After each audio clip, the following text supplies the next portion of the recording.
The quickest way to gain connection, credibility, and trust with another person is to speak your truth. Now, having said that, speaking your truth is very different than speaking your mind.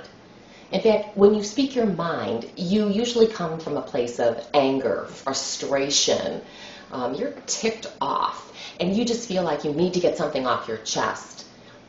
You don't really care about the other person's feelings because it's all about you in that moment. Now, speaking your truth is just the opposite of that.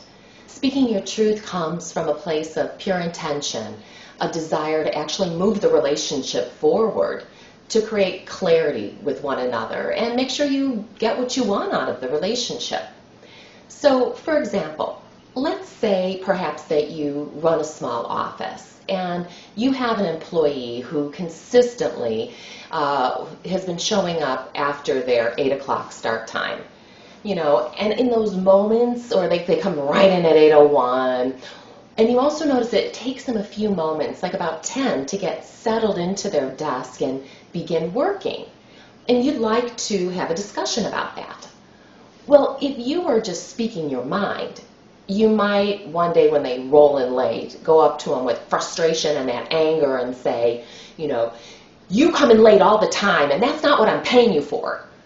And in that moment, you've shamed the employee and they're probably, even if it's true, thinking, not really excited about being here right now. And you're not motivating them to do a better job. Yet if you speak your truth, you can get that behavioral change you're looking for. So first of all, you need to stick to the facts, things you can see. Secondly, you always want to ask for what you want. And then third, leave the discussion an opportunity for them to bring up anything they need to say. It might sound like this. In the last 3 weeks, there's been actually 8 times that I've observed you've come in after the 8 o'clock start time. I've also noticed it seems to take you about 10 minutes to get settled into your desk and start working. I need you to be here ready to go at 8 a.m. every day.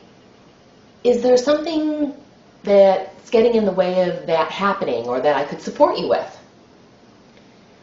You see, in the example of speaking your truth, your tone of voice was even, it was calm, you stuck to the facts, you asked for what you wanted, and you also opened the discussion up. So you might find out, for example, that she's actually having a hard time with childcare recently, or her car's been breaking down. But either way, it allows that opportunity for discussion, and in the end, you have accomplished what you wanted to in a graceful, respectful way. You're more likely to get that employee to do it because they're motivated to do it versus because you're wanting them to do it. Either way, you've spoken your truth. And this is just another communication truth from Colette Carlson.